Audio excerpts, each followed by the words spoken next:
Эта песня называется Just a Joke.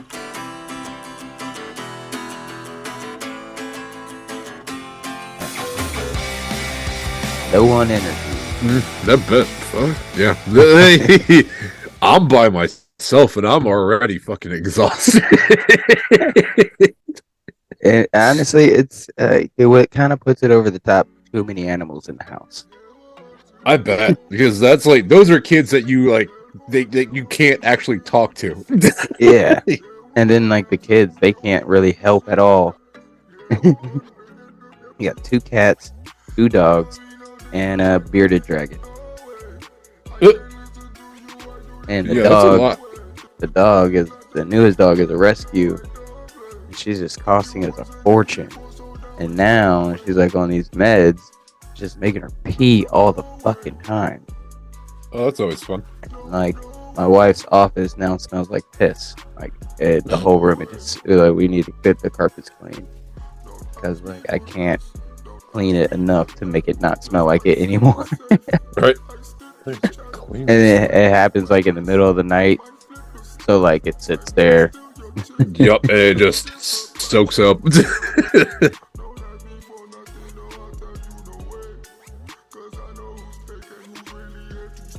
And even our bearded dragon, that motherfucker is like shitting like crazy for some reason. I'm like, Blue, what the fuck are you doing?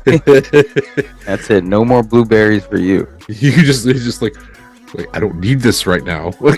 Yeah, it's like he loves the blueberries so much, so we've been giving it to him. And I think that's what's doing it. Mm-hmm. It's like got to the point where I walk in the room and he thinks I have blueberries. He like attacks the glass. He's like, ah. He's like, give it to me. I have to show him. I like literally walk up to the glass and show him my hands. Like, I don't have shit for you, dude.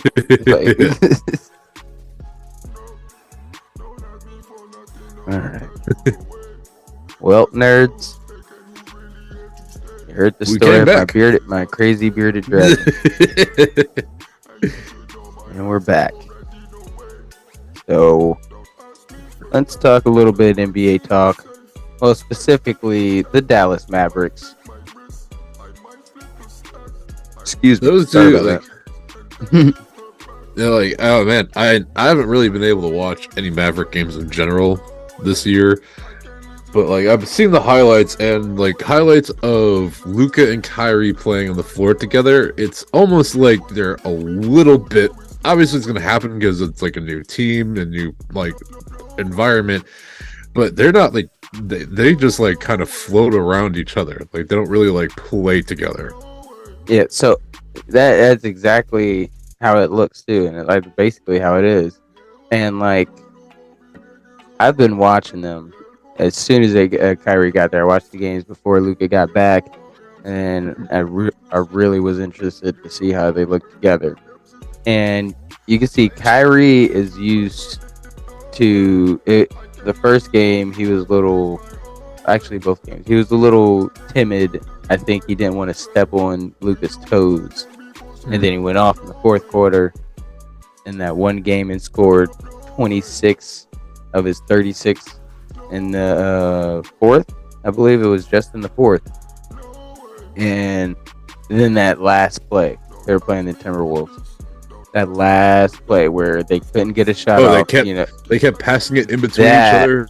That is where it's going to be. Because Kyrie's used to, playing, I go, you go, I go, you go with Kevin Durant type thing. And that's how it works because they get each other and they're friends like that. Him and Luka, they're not friends. Nope. Not yet, and I'm not sure if they will be able to. I don't think so. I think they're too, like, their personalities just aren't going to mesh together. Yeah, I'm not sure if it will either. Especially because, everyone, especially, like, being a little younger and being the star of a team and having another star come to your team of Kyrie's caliber and of his nature. You're going to be a little wary of it, if not, against it. Right. And I can see Kyrie, it's a little cringy watching it him trying to be gracious and slowly integrate himself. The way he speaks and everything, that press conference was just so weird. He was talking about how he's like, oh, I'm sorry, Dallas. I just wanted to get that shot off, or I wanted to get a shot off for Luka. It was just, trust me, I'm still cringing. And I'm like, I'm cringing watching this interview. Like, he's very much trying to sell himself as a good person, but like, it's like, bro. Yeah. and like I said, I still believe he means well. I just think he doesn't do all his research when he does stupid things and posts stupid shit. Yeah. Like, because he gives majority of his money to charities and stuff. You can't tell me that guy's a bad person or ill will to people. He always puts like the community he plays in he's first. Yeah, he's very defensive and sensitive. And does not know how to communicate when it comes to those, answering the questions on why you did it, especially if he doesn't really have answers to those things. Right. I still don't believe you watched that movie. But Luka, I don't know if Luka's going to be able to put on an act, or at least not for long. It's basically going to be. I think Kyrie's probably going to get sent to a different team here soon. Those going to be some type of trade, or they're going to work something out that's going to allow Kyrie to leave. This is just, the team he had to go to because, again, the Nets owner was like, I'm not going to let you go to the Lakers. Like, well, no. Apparently, Mark Cuban has been,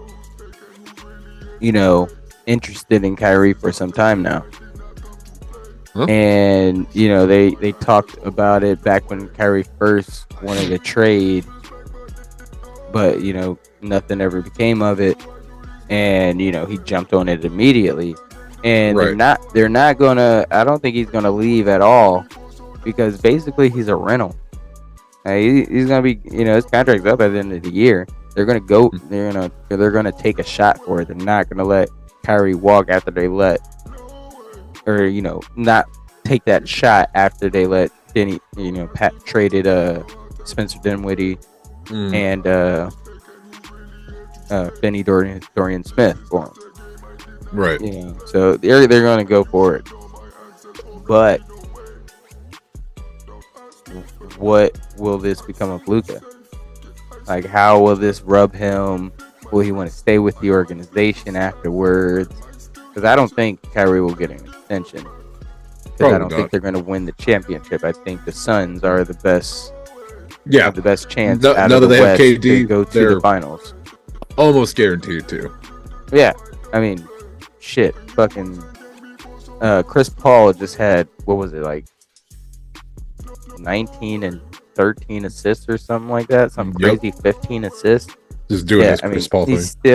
They're still good, and they're all locked in and ready to try this thing. It's going to be scary.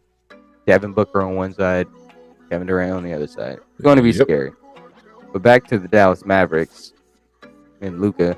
Yeah, the ball's in Luka's court basically, because Kyrie can, say and do the right things.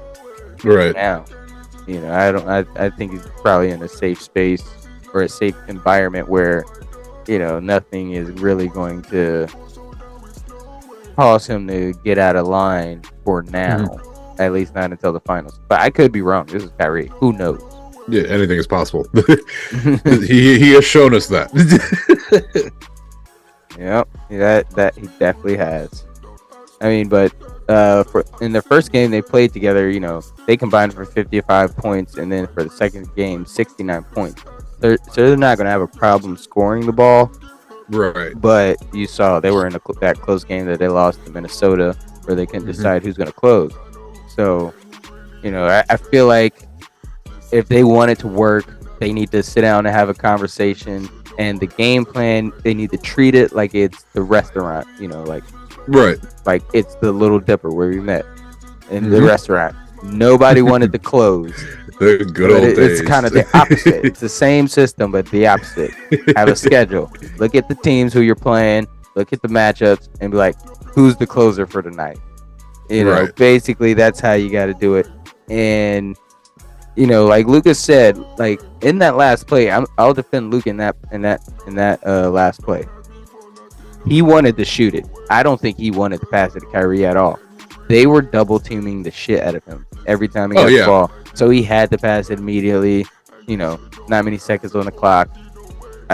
Not sure what Kyrie was doing, honestly. He had a couple free shots. But he said he wanted to get the shot, but he also wanted to get it to Luka. And I think that's what was going through his head. So he kind of, that one was on him. Yeah. But their defense, not good. Like, no, not at all. But again, they're still probably going to be an impressive team, but yeah, they're not going to be a dominant force in the West. Yeah. I mean, it's impossible because, if Kyrie were to be this, defer to guy, that's not going to be optimal Kyrie because, he's better at scoring. Mm-hmm. And that's just what it is. Yeah. So I think it's a collision course, honestly. Like, if I had to make a decision, if you like put a gun to my head that choose, what do you think is going to be success or utter failure? It might be utter failure. I think that's a bigger... pretty fair. I don't think it's going to be, but looking at it black and white, I would put my eggs in the utter failure basket because I don't think they're going to win a championship. And I think Luka is a little aggressive and bullish when it comes to his territory. Oh, yeah. He just rubs me that type of way. Well, like, I think with Luka, I think it's kind of not necessarily the same, but like a comparison of like you said, kind of a stoic person like Jalen. Like, Luka isn't going to be that type of person that's going to be like out there saying things or acting like a fool, but he's going to hold himself to like basically the standard that he knows that he's supposed to. And like, man, the thing is, the Mavericks did the right thing in trying to bring in a strong player, but that's not the type. Like, that's not who it's supposed to be. I can't really think of anyone in the NBA right now that, like, if you sent them to the Mavericks, it'd make them a very, very dangerous team. Unless, like, maybe Dame Dalla. Well, two now. Dame Dalla, DeMar DeRozan. Both alliteration, double D's.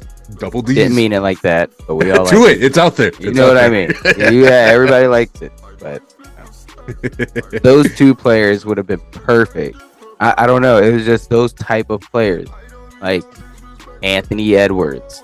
But, he's fine where he's at. But just people like that don't need the spotlight.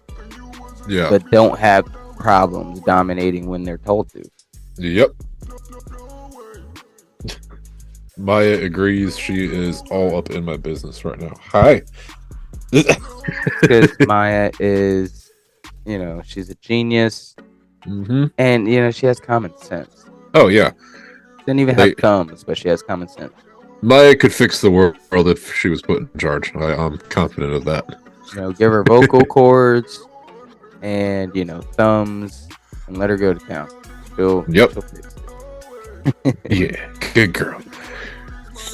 Dude, so I'm not going to spoil anything, but Hogwarts Legacy. Mm-hmm. Game of the year already. I believe it. It looks amazing. I'm really trying not to watch a lot. Like, I'll see stuff pop up, and I'm like, no, go away. Scrolling. I mean, to be honest, it's like it's more about the experience and everything than like anything else in the game. Right. Because everything is great. Everything is great. Everything is awesome. But nothing is perfect. I don't think there's a couple things that, maybe you could say is perfect, but like everything tied together just makes the whole experience well done. Every aspect, little detail they paid attention to, they really, really brought it to life. Mhm. That makes you not even worry about some of the things that aren't in the game. Right. You know, I mean, for now, for all we know, but there are some things that aren't in the game, like very minor things. But I don't want to spoil anything. But you know, I'm just, God, it's just amazing. I don't know. I posted a few video clips. Mhm. See those? Yeah, I did. Yeah, Yeah, I can't wait to play. Fatality. Fatality. Yeah, that game is so much fun. Sometimes I'm like about to do a mission or quest, and then I just completely get sidetracked and just go off for like a 30-minute Go do adventure.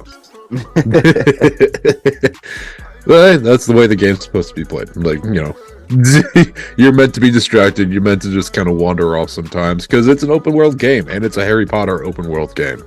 So I'm guns to look around. Yeah, you're not gonna stop me. I don't understand how people can just like buy the game and beat it so quickly.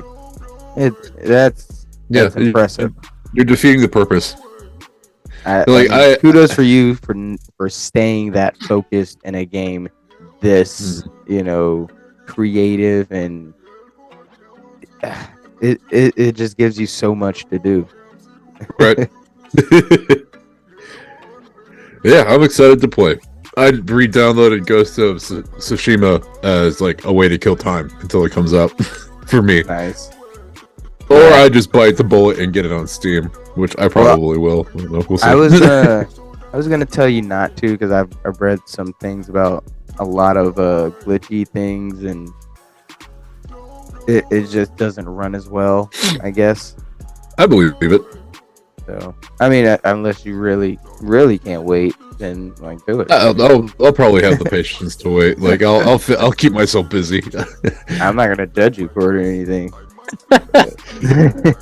It's just kick me off the podcast. Hogwarts Legacy penalty, banishment. You have been exiled from the podcast. No longer a nerd. that would hurt. That would hurt. You taking my nerd card? You can't take my nerd card. I need it. I need it. Oh man! But also talking about something else too. I am excited for Guardians of the Galaxy 3. I can't wait to see what all is really going to happen. I'm kind of familiar with like Rocket's backstory from like playing the games and like reading some of the comics and stuff like that.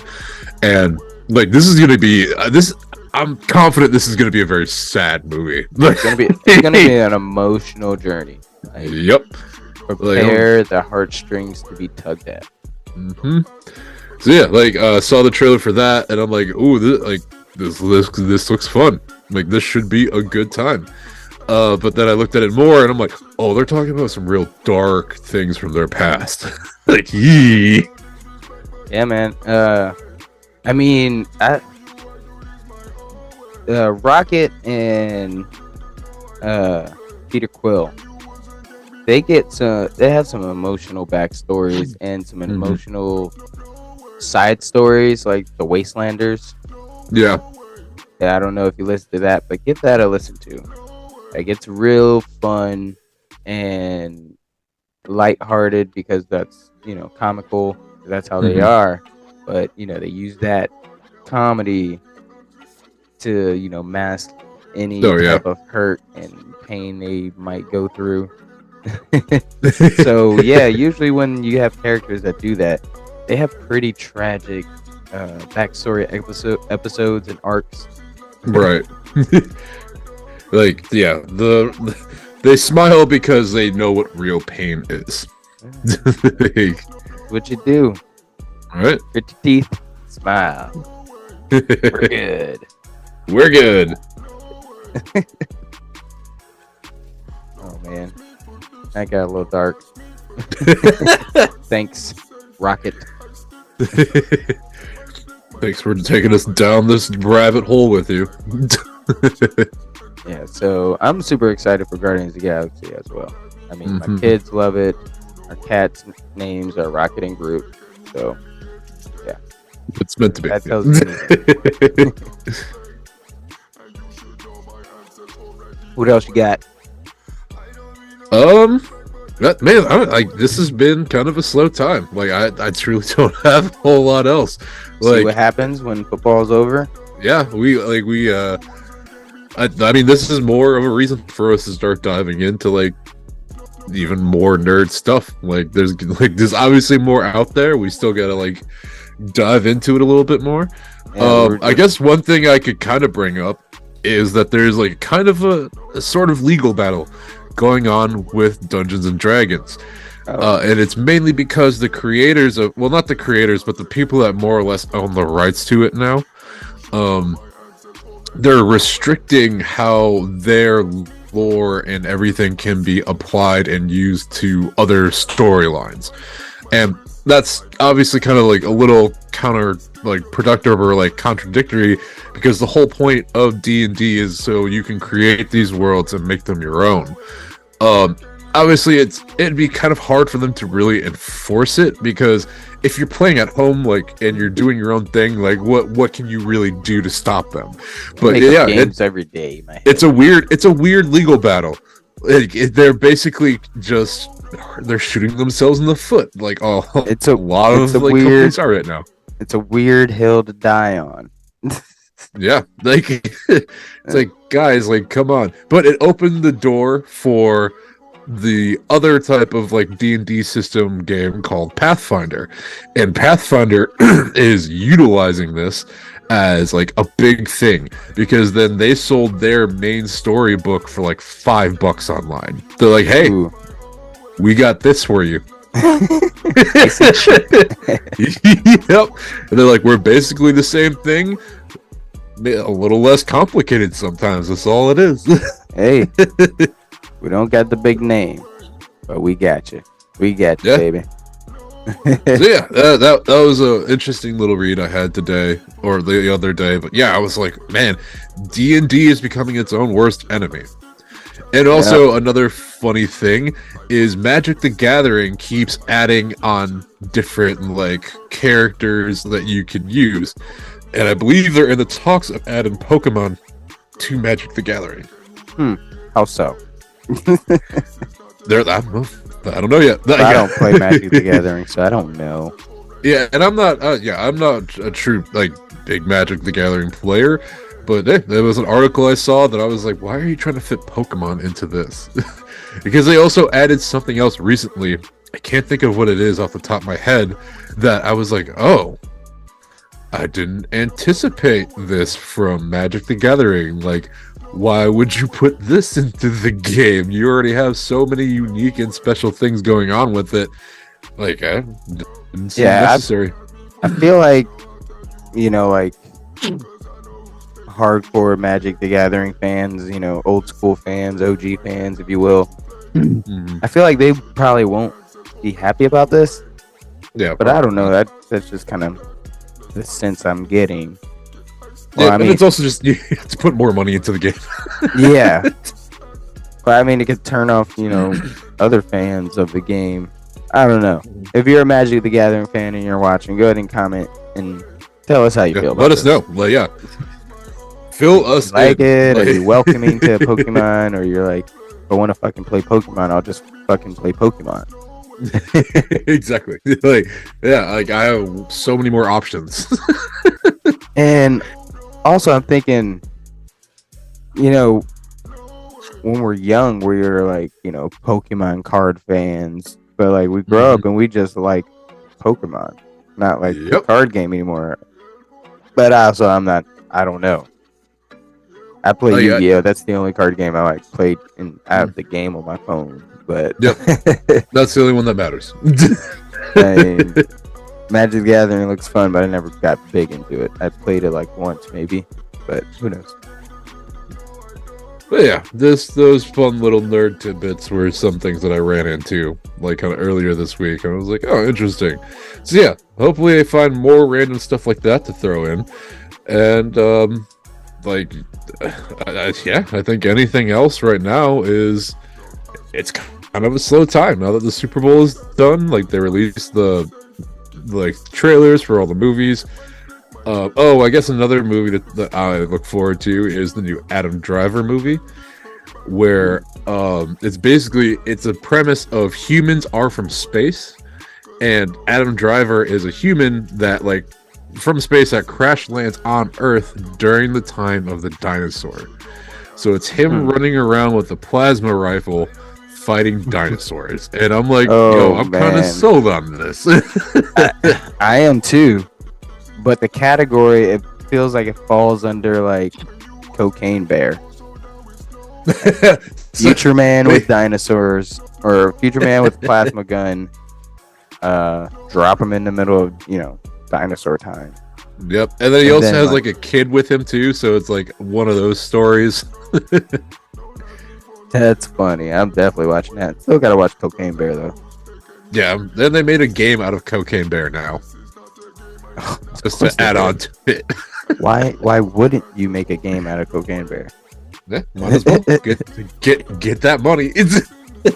Get this money. Geez, I was about to. When you were saying it's kind of a slow time, yeah, it's pretty slow right now. But All-Star Weekend is this weekend. Mm-hmm. So that'll be fun. And is it this weekend or next weekend? I believe it's this weekend. Okay. Because weekend.